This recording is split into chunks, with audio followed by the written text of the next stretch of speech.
Hello everyone, welcome back to my YouTube channel. तो आज मैं आप सभी के लिए लाई हूँ इम्पोर्टेंट क्वेश्चंस BBYCT 137 के, जो आपके एग्ज़ाम के पॉइंट ऑफ व्यू से बहुत ही ज़्यादा इंपॉर्टेंट होने वाले हैं। यहाँ पर आपके पास देख सकते हो कि पूरे 20 क्वेश्चन है, ठीक है। और यहाँ पे मैंने कुछ पॉइंट्स भी ऐड किए हैं जो आपको पढ़ने में ईजी रहेगा और आप इसके आंसर यहीं पर देख सकते हो। बट स्टिल आप जो है अपनी स्टडी मटेरियल से और ज़्यादा अच्छे से पढ़ सकते हो। जो क्वेश्चन मैंने यहाँ पे नहीं दिया हुआ है जिसका आंसर, वो आप स्टडी मटेरियल से फाइंड कर लेना। मैं थोड़ा सा आपको बता दूंगी कि आपको कैसे इसके आंसर्स करने हैं, राइट। तो स्टार्ट कर देते हैं हम इस वीडियो को। क्वेश्चन नंबर 1 से स्टार्ट करते हैं। सबसे पहले जो है मैंने क्वेश्चन नंबर 1 में आपको कई सारे पार्ट दिए हुए हैं जिसमें आपको डिफरेंशिएट करना है, ठीक है। क्या करना है? डिफरेंशिएट करना है। क्वेश्चन नंबर 1 पे आ जाते हैं हम। सबसे पहला जो फर्स्ट पार्ट है वो है आपका एपोप्लास्टिक एंड सिम्प्लास्टिक पाथवे क्या होता है। तो अब यहाँ पे हम देख लेते हैं एपोप्लास्टिक पाथवे क्या होता है। आ जाते हैं हम यहाँ पे, ठीक है ना। आप यहाँ पे देख सकते हो कि मैंने यहाँ पे ये जो पिक लगाई हुई है इसकी, ये जो ऑरेंज कलर का पाथवे है आपका थ्रू द सेल वॉल है, वो आपका एपोप्लास्टिक पाथवे है। एपोप्लास्टिक पाथवे एक ऐसा पाथवे होता है जहाँ पे क्या होता है, वाटर का मूवमेंट हो रहा है। तो ये वाटर का मूवमेंट जो हो रहा है ना, वो सिर्फ देखो सेल वॉल से हो रहा है, ठीक है। आपकी सेल वॉल है, ये आपकी साइटोप्लाज्म है, ये वैक्यूल है, राइट। उसके बाद जो है जाइलम आएगा, जाइलम से रूट में। तो इस तरीके से आपका क्या होगा, पानी का मूवमेंट होगा। तो जो एपोप्लास्टिक मूवमेंट है वो सेल वॉल के थ्रू होगा, यानी कि बहुत ही जल्दी जल्दी जो है कोई भी डिस्टर्बेंस नहीं आ रही है, सीधा सीधा जो है सेल वॉल के थ्रू पानी का मूवमेंट हो रहा है। दूसरा आपका है सिम्प्लास्टिक मूवमेंट, यानी कि सिम्प्लास्टिक पाथवे जो होता है वो साइटोप्लाज्म के थ्रू होता है। मतलब कि ये साइटोप्लाज्म को क्रॉस करेगी। इसका मतलब इसमें क्या हो रहा है, डिफिकल्टी आ रही है पानी में, यानी कि टाइम लग रहा है। तो इससे क्या पता चलता है कि जो आपका एपोप्लास्टिक वाला पाथवे है वो क्या है, फास्ट है, ठीक है। फास्ट कैसे? क्योंकि कोई भी डिस्टर्बेंस नहीं आ रही, कोई भी रेस्ट्रिक्शंस नहीं आ रही है, बस सेल वॉल के थ्रू पानी जाता जा रहा है, जाइलम पहुंचेगा, देन उसके बाद रूट तक पहुंचेगा। तो यहाँ पे जो है कोई भी डिस्टर्बेंस नहीं है, इसका मतलब ये क्या होगा, फास्ट मूवमेंट होगा। सिम्प्लास्टिक मूवमेंट जो है वो आपका क्या है, सिम्प्लास्टिक आपका स्लो है। क्यों स्लो है? क्योंकि यहाँ पे इसको क्रॉस करने को मिल रहा है भाई, कि यहाँ पे साइटोप्लाज्म को ये क्रॉस करके जा रही है। यहाँ पे आपके जो है एंडोडर्मिस होती है, ठीक है। एंडोडर्मिस होती है ना, एंडोडर्मिस बीच में जहाँ पे कैस्पेरियन स्ट्रिप्स लगी होती है। कैस्पेरियन स्ट्रिप जो होती है वो क्या करती है भाई, रेस्ट्रिक्ट करती है मूवमेंट ऑफ द वाटर को। तो ये कहाँ पर आएगा, सिम्प्लास्टिक पाथवे में आएगा। एपोप्लास्टिक पाथवे में कैस्पेरियन स्ट्रिप्स नहीं होती है। तो ये आपका फर्स्ट क्वेश्चन था।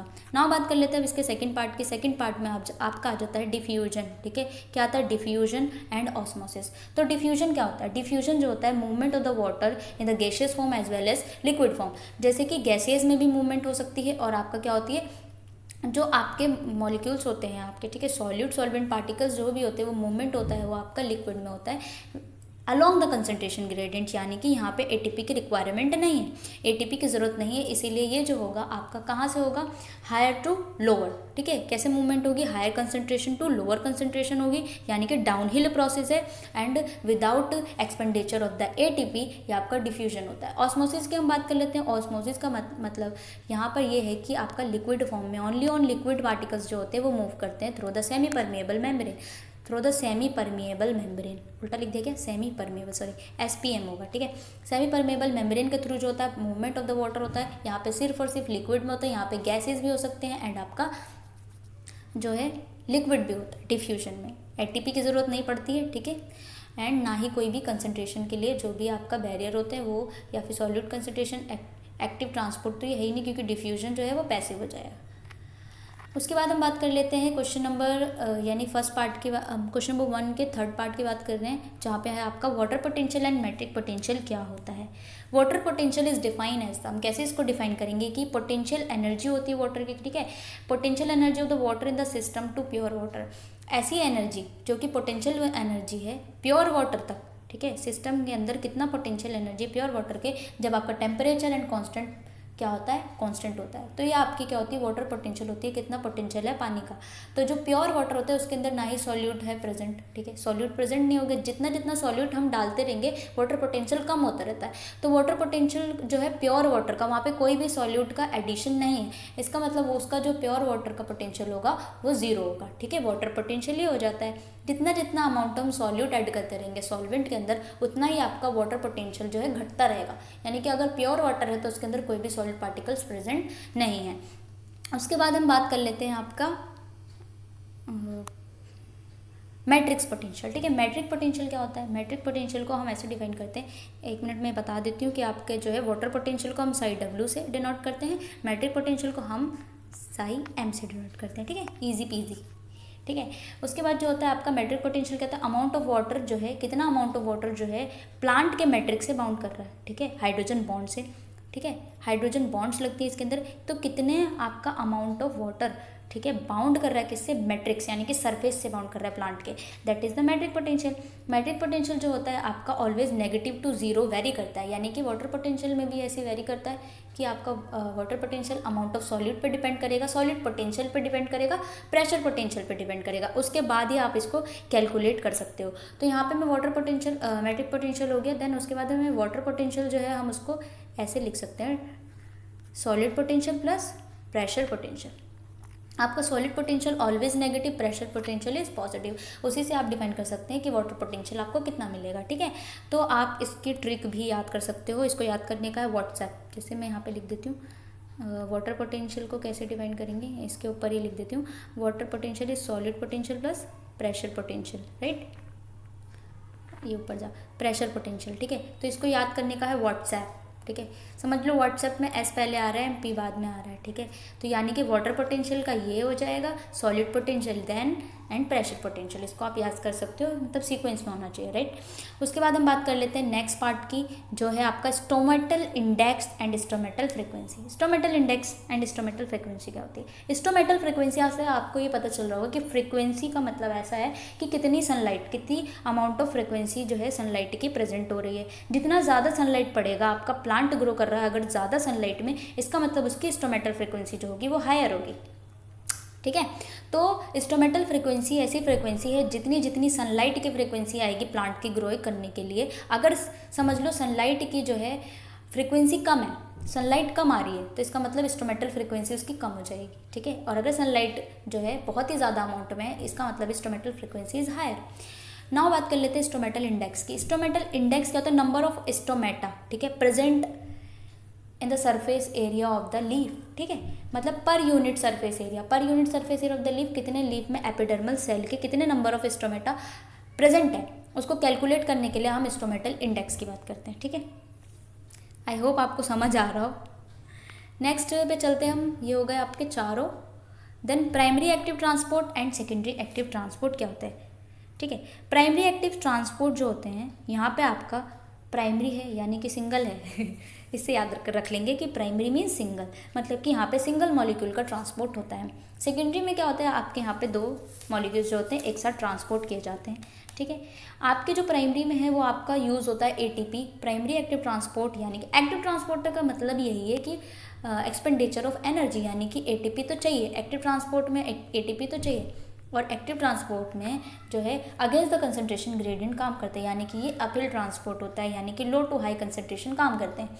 तो यहाँ पे प्राइमरी का मतलब है, प्राइमरी में क्या होगा, हम एटीपी का यूज़ कर रहे हैं, ठीक है, और किसके लिए यूज़ कर रहे हैं, सिंगल मॉलिक्यूल्स के लिए यूज़ कर रहे हैं, किसके लिए यूज़ कर रहे हैं, सिंगल मॉलिक्यूल्स के लिए यूज़ कर रहे हैं। एंड जो सेकेंडरी है आपका, उसमें आ जाता है आपके टू टाइप्स ऑफ मॉलिक्यूल एक साथ ट्रांसपोर्ट किए जाते हैं, दैट इज द सेकेंडरी, ठीक है। तो प्राइमरी में हम सोडियम पोटेशियम पंप का यूज़ करते हैं, सेकेंडरी में हम ग्लूकोज सोडियम पंप का यूज़ करते हैं, ठीक है। ये आप डिफरेंस है और अच्छे से लिख सकते हैं।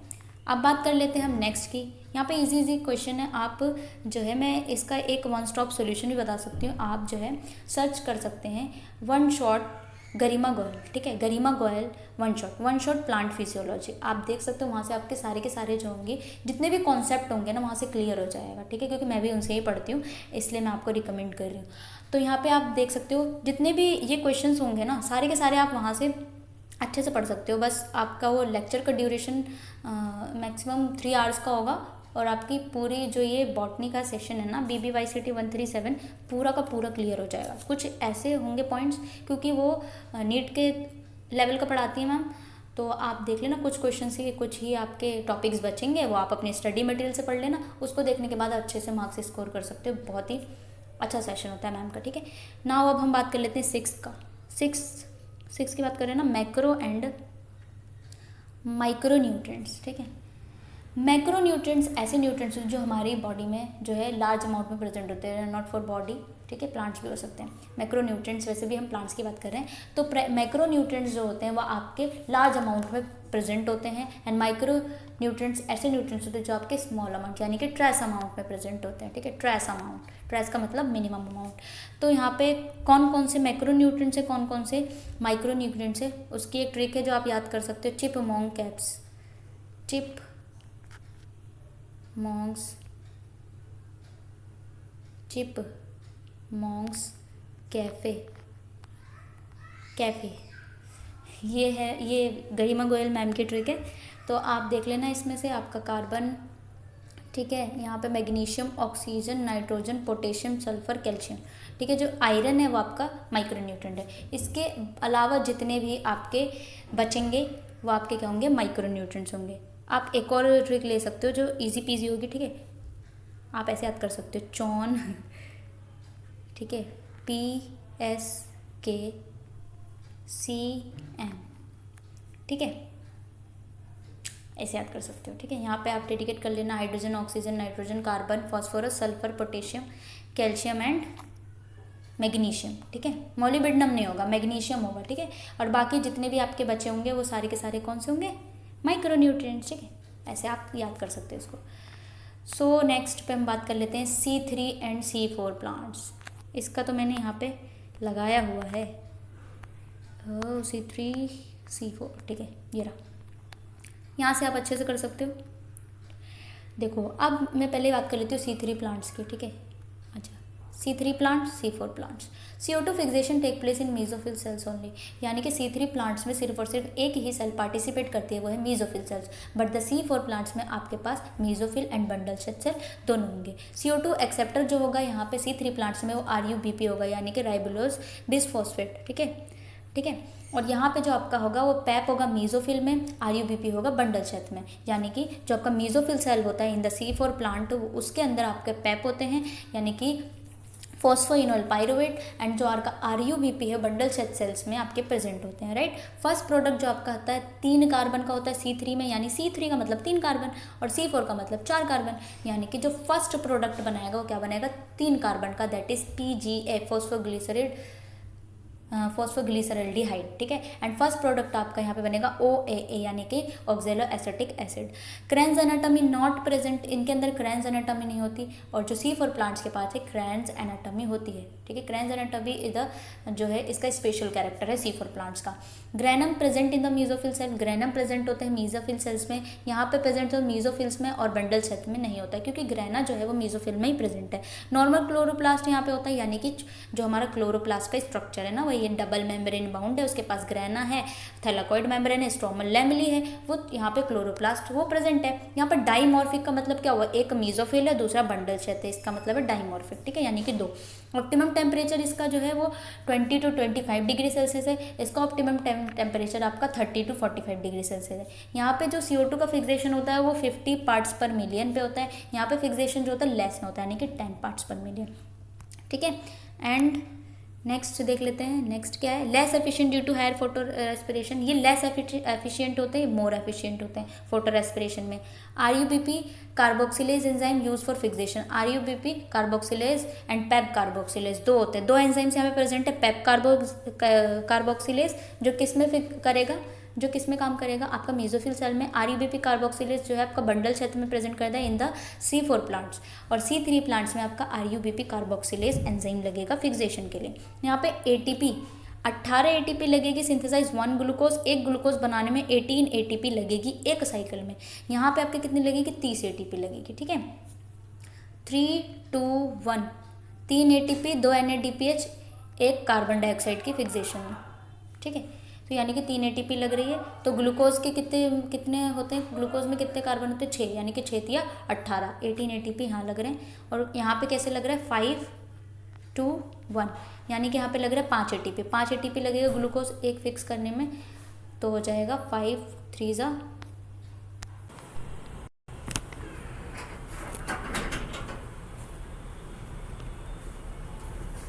रिज्यूम करते हैं, ठीक है। तो यहाँ पे मैं आपको ट्रिक बता रही थी कि C3 प्लांट्स में कैसे कितने ATP यूज़ होते हैं। तो उसके लिए मैं यहाँ पर ट्रिक बता देती हूँ। C3 प्लांट्स में जो है आप ऐसे याद कर सकते हो 3, 2, 1, यानी कि एक कार्बन डाइऑक्साइड के फिक्सेशन में आपको मिलेगा 2 NADPH और 3 ATP।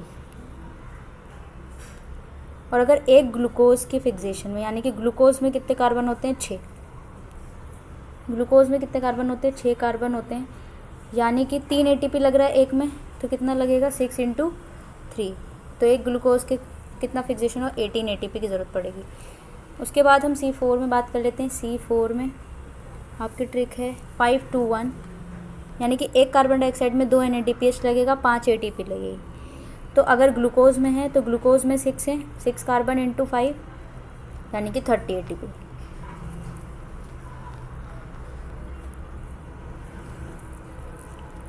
तो यहाँ पर यही था कि 18 ATP यूज़ होता है 1 ग्लूकोज की सिंथेसिस में, and the constituents consume 30 ATP, produce 1 glucose, ठीक है। और इसमें लगते हैं C4 में कितने 30 ATP।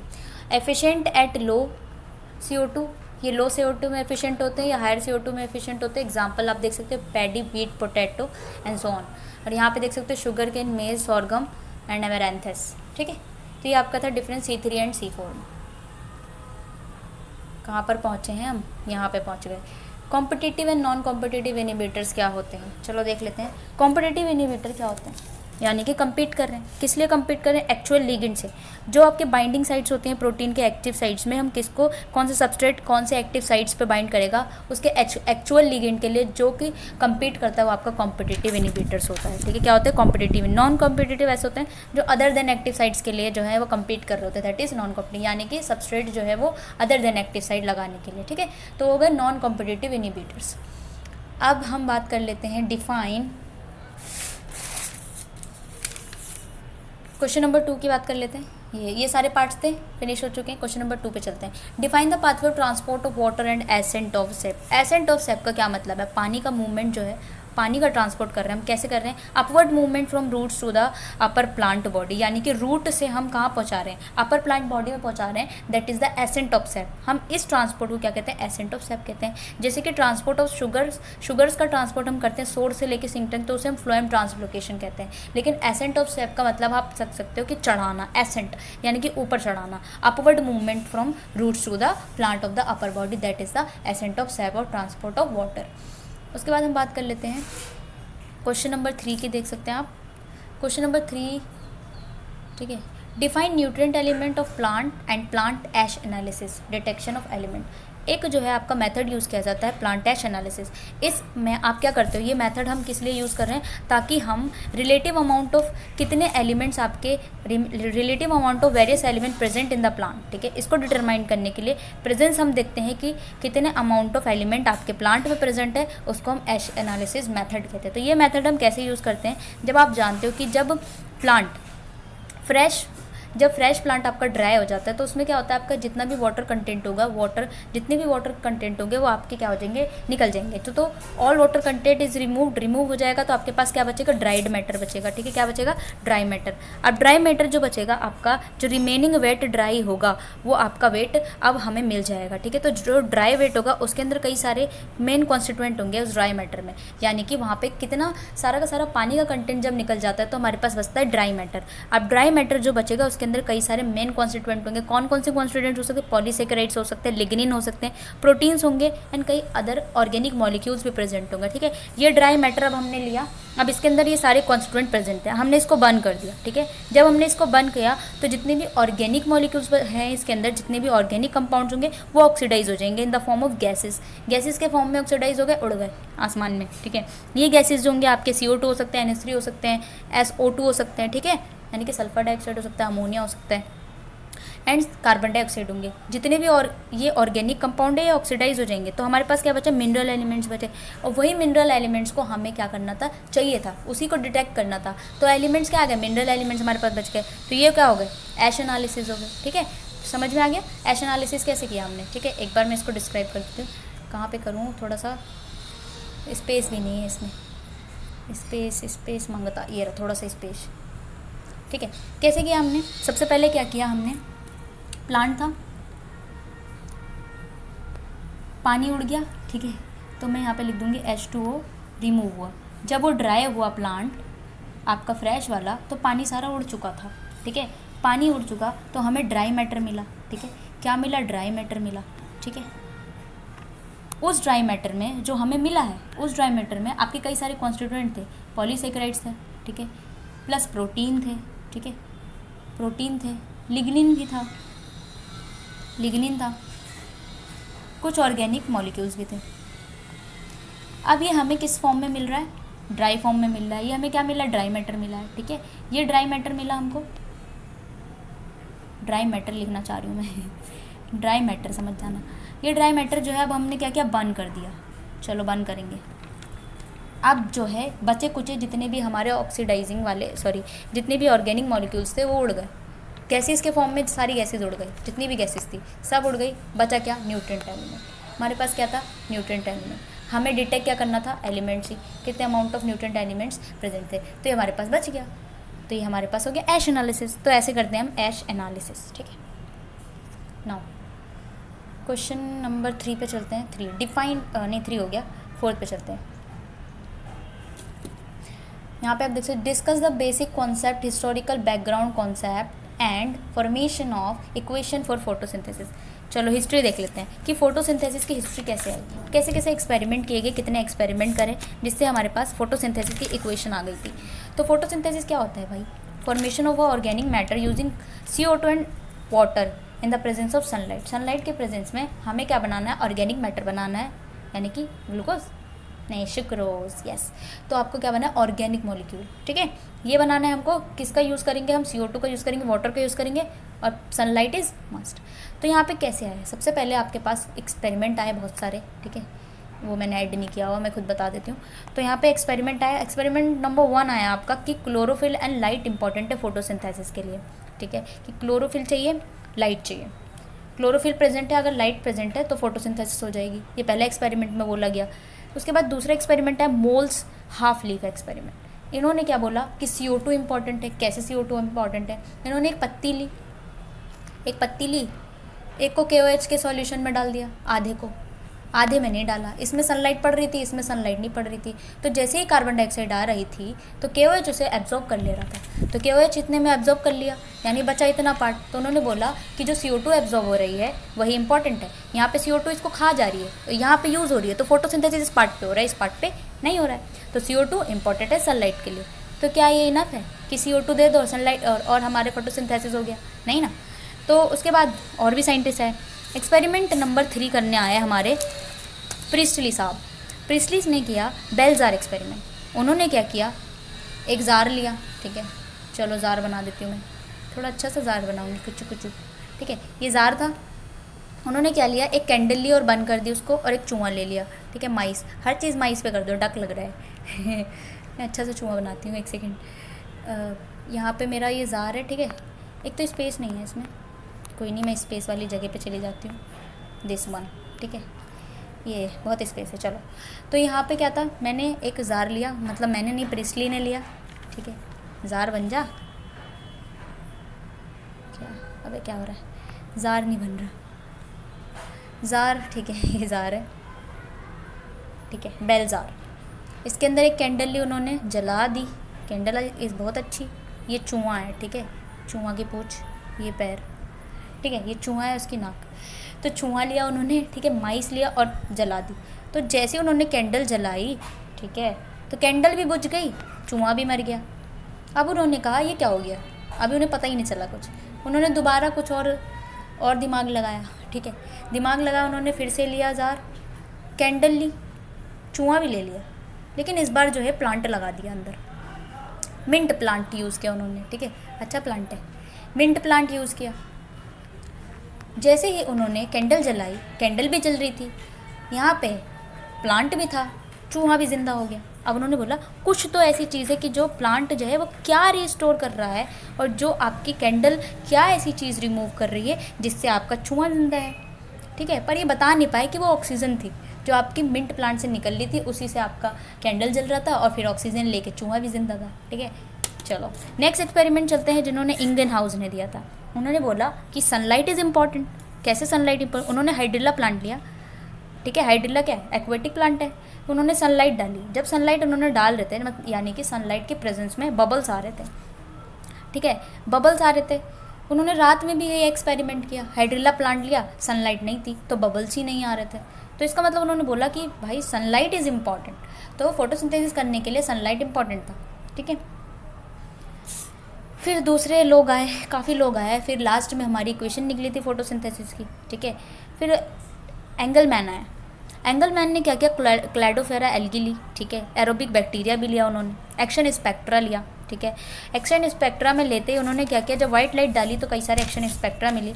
तो क्लैडोफोरा ग्रो कर रही थी कौन कौन से रीजन में? ब्लू और रेड रीजन में। तो इन्होंने बोला कि ऑक्सीजन जो है, यानी कि ऑक्सीजनिक बैक्टीरिया जो एरोबिक बैक्टीरिया है, वो क्लैडोफेरा एल्गी जो है ब्लू और रेड लाइट में ज़्यादा ग्रो कर रही है, यानी कि ऑक्सीजन इज मस्ट। तो इन्होंने बताया कि ऑक्सीजन ज़रूरी है किसके लिए? फोटोसिंथेसिस के लिए। उसके बाद नेक्स्ट आए थे आपके नील साहब। नील ने एक्सपेरिमेंट किया ऑक्सीजनिक और नॉन ऑक्सीजनिक बैक्टीरिया लेके। उन्होंने बोला कि वाटर से ही ऑक्सीजन आ रही है, दूसरे अगर नॉन ऑक्सीजनी यानी कि H2S लिया उन्होंने, वहाँ से ऑक्सीजन नहीं आ रही है, यानी कि ऑक्सीजन इवॉल्व हो रही है। तो ये सारे एक्सपेरिमेंट से बाद में लास्ट में पता चला था कि फोटोसिंथेसिस इक्वेशन आई थी, ठीक है। आप इक्वेशन देख लेना कि इक्वेशन लिखते हैं कैसे। इक्वेशन से आपका सुक्रोज बन जाता है ग्लूकोज से, ठीक है। वाटर और किसके प्रेजेंस में? CO2 के प्रेजेंस में आपके पास बन जाता है organic matter, that is sucrose, ठीक है। थक गई मैं। नेक्स्ट चल लेते हैं आपके पास। नेक्स्ट पे बात करेंगे क्वेश्चन नंबर 5 पे, that is define C2 oxidative photosynthetic carbon cycle, यानी कि फोटो रेस्पिरेशन। फोटो रेस्पिरेशन एक ऐसा रेस्पिरेशन यानी कि ऐसे साइकिल है जो कि बहुत ही ज़्यादा वेस्टफुल है, जो चाहिए ही नहीं, पर हो क्यों रही है आओ देखते हैं। यहाँ पे मैंने ऐड किया हुआ है, ये देखो C2 वेस्टफुल प्रोसेस। सिर्फ और सिर्फ आपके ये डाइकोट्स में होते हैं, ठीक है। किस में होते हैं? डाइकोट्स में होते हैं। वेस्टफुल प्रोसेस है भाई, वेस्टफुल। ऑक्सीजन फिक्स करने लग जाता है rather than oxygen, carbon dioxide, यानी कि कार्बन डाइऑक्साइड फिक्स करता है आपका RUBP। लेकिन यहाँ पर ये वेस्टफुल प्रोसेस है, यहाँ पे वो बेचारा दूसरा यानी कि दल बदल देता है, यानी कि फिक्स करने लग जाता है ऑक्सीजन। ऑक्सीजन फिक्स करने लग जाता है तो फिर क्या होता है? यहाँ पे आपके 3 सेल्स होती हैं, ठीक है, सॉरी मेम्ब्रेन्स प्रेजेंट होती हैं, ठीक है। 3 मेम्ब्रेन्स काम करती है, क्लोरोप्लास्ट, पेरोक्सिज्म, माइटोकॉन्ड्रिया। होता कैसे ये प्रोसेस? एटमॉस्फेयर में ऑक्सीजन ज़्यादा है, एटमॉस्फेयर में ऑक्सीजन जाना है तो आपका RUBP दल बदल देता है, ऑक्सीजनेज की तरह काम करने लग जाता है। तो यहाँ पे RUBP आपका ये रुबिस्को है, रुबिस्को की बात कर रहे हैं, ठीक है। RUBP 5 कार्बन का है, रुबिस्को आया, Mg2+ फैक्टर लगाया तो यहाँ पे मिलेगा आपको फॉस्फोग्लिसरेट जो कि 3 कार्बन का है, C3 साइकिल कराएगा, और मिलेगा आपको फॉस्फोग्लाइकोकोलेट जो 2 कार्बन का है, किसी काम का नहीं। ठीक है, तो ये आपके हो गए C2 फॉस्फोराइड फोटो रेस्पिरेशन, ठीक है। I hope you understand, I hope you understand, right. अब यहाँ पे हम बात कर लेते हैं नेक्स्ट क्वेश्चन की। कौन सा क्वेश्चन कराऊंगे मैं? Hatch and Slack pathway. Define hatch and Slack pathway. Hatch and Slack pathway आपका है कौन? वही जो मैंने अभी बताया था आपको, ठीक है, यानी कि C4 क्रैब साइकिल है क्या? नहीं है, हैच एंड सेलेक्ट ये रहा, ठीक है, दिस इज। तो C4 आपका जो पाथवे, इसको हम also called as Hatch and Slack pathway. Hatch and Slack pathway समझ जाओ, हैच एंड सेलेक्ट पाथवे, ठीक है। C4 साइकिल है आपकी। यहाँ पर आपके पास क्या होती है? बैलेंस शीट भी लगाई हुई है, यहाँ पे देख लो। एटमॉस्फेयर से CO2 आया, ठीक है, ये देखो एटमॉस्फेयर से CO2 आया। यहाँ पे आपके पास जो है सेल्स हैं आपका मीजोफिल सेल, दूसरा बंडल शेथ। बंडल शेथ में आपका रुबिस्को होता है, और मीजोफिल सेल में आपका होता है PP पेप, ठीक है, पेप कार्बोक्सिलेज, यहाँ पे RUBP रुबिस्को, ठीक है। तो यहाँ पे आपके 2 सेल्स प्रेजेंट होते हैं, ठीक है। यहाँ पे क्या होता है? एटमॉस्फेयर से नाइट्रोजन देखो कार्बन डाइऑक्साइड ही, कार्बन डाइऑक्साइड की फिक्सेशन हुई, C4 एसिड बना, यानी कि C4 सबसे पहला जो होता है C4 एसिड बनेगा, उसके बाद डीकार्बोक्सिलेशन होगा, C3 बनाएगा, यानी कि CO2 का फिक्सेशन हुआ, ट्रांसपोर्ट करेंगे C3 में, रीजनरेशन हो जाएगा। इस तरीके से ये आपका होता है C4 cycle, hatch and Slack pathway. और इसके जो मैंने डिफरेंस बताए थे वो आप लिख सकते हो, अच्छे से मार्क्स मिल जाएंगे। बैलेंस शीट में देखो 5 ATP चाहिए, यानी कि एक ग्लूकोज करने के लिए 30 ATP चाहिए। शुक्रोज में क्या होगा? शुक्रोज में क्या होते हैं? कितने कार्बन होते हैं? 12, यानी कि अगर इसमें ATP कैलकुलेट करेंगे तो 60 ATP होगा, यानी कि 12 × 5। नेक्स्ट पे चलते हैं। 6 6 हो गया। अब यहाँ पे आपका है describe the reaction of TCA cycle indicating the enzyme involve and the site of ATP synthesis with the label diagram. आपको TCA cycle is also known as Krebs cycle, यहाँ पे मैंने वो भी लगाया हुआ है क्रैब साइकिल, ठीक है। ये है, इससे पहले कि क्रैब साइकिल को देखा जाए हम इसको याद करने की ट्रिक भी लगा लेते हैं जो डेडिकेटिंग मैम को करती है, गरिमा गोयल मैम की ये ट्रिक है, ठीक है। स्टार्ट करते हैं। C I know some simple formula making option, ठीक है। C I know some simple formula making option. C से आप याद रखना सिट्रेट यानी कि 6 कार्बन का, आई से याद रखना आप आइसोसिट्रेट ये भी 6 कार्बन का है, नो से याद अल्फा कीटोग्लूट्रेट ये 5 कार्बन का है, यानी कि 6 से 5 हुआ। जब 6 से 5 हुआ यानी कि एक CO2 निकल गया, जहाँ जहाँ CO2 निकलेगी वहाँ वहाँ आपके पास क्या बनेगा, NADPH बनेगा, ठीक है। क्या बनेगा, NADPH बनेगा, ठीक है। जहाँ जहाँ CO2 निकलेगा यानी कि 6 से 5 कार्बन हुआ, एक कार्बन कम हुआ यानी कि एक CO2 निकल गया, एक CO2 निकल गया यानी कि NADPH बन गया। उसके बाद देखो यहाँ पे भी ये क्या हो रहा है, स्टेप डाउन यानी कि 5 से 4 बन रहा है, स्टेप डाउन रिएक्शन हो रही है, स्टेप डाउन रिएक्शन हो रही है। यहाँ पे एक CO2 निकलेगा, NADPH बनेगा। इस सम से याद रखना सक्सीनिल कोएंजाइम में, सिंपल से याद रखना सक्सीनेट 4 कार्बन का, फॉर्मूला से याद रखना फ्यूमरेट 4 कार्बन का, मेकिंग से याद रखना मेलेट 4 कार्बन का, ऑप्शन से याद रखना ऑक्जेलो एसीटेट 4 कार्बन का। यहाँ पे कुछ नहीं हुआ। आओ हम साइकिल पे चलते हैं। तो सबसे पहले हम बात कर लेते हैं, यहाँ पे हम फार्मूला वो लगाएंगे अपना ट्रिक, ठीक है, याद करने की। तो यहाँ पे एसिटाइल कोएंजाइम है, ठीक है, ये मिट गया है।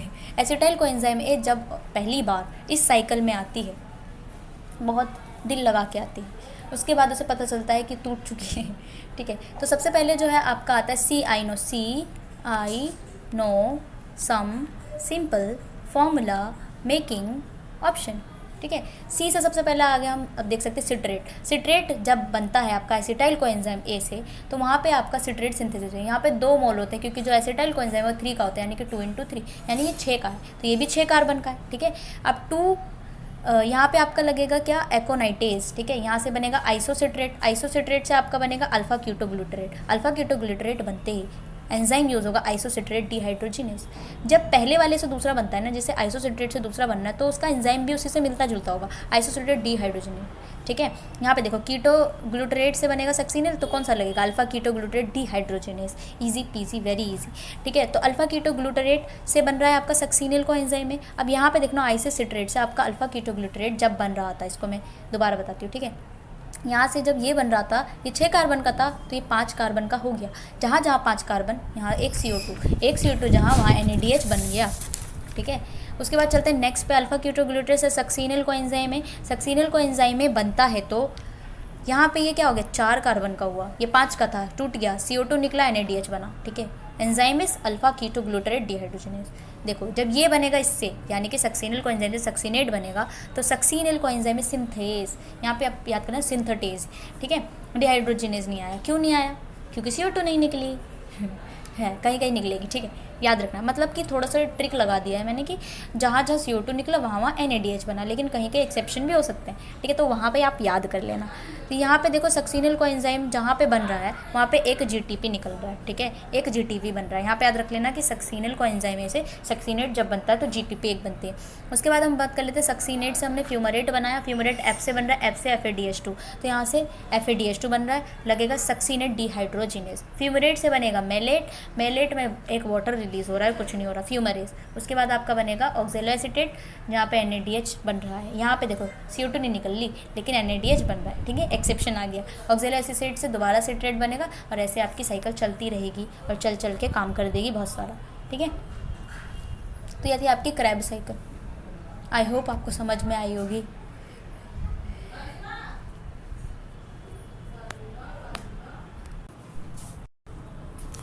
तो आई होप आपको समझ में आया होगा। मैंने कहाँ तक करा दिया, 7 तक, तो बाकी जो है वो आपका पार्ट 2 में आएगा, ठीक है, क्योंकि ड्यूरेशन बहुत ही ज़्यादा लंबा हो रहा है, तो इसलिए पार्ट 2 में मैं लेके आऊँगी। Thank you so much. If you like तो आप लाइक तो करना ही, अगर आपको पसंद आया तो लाइक ज़रूर कर देना।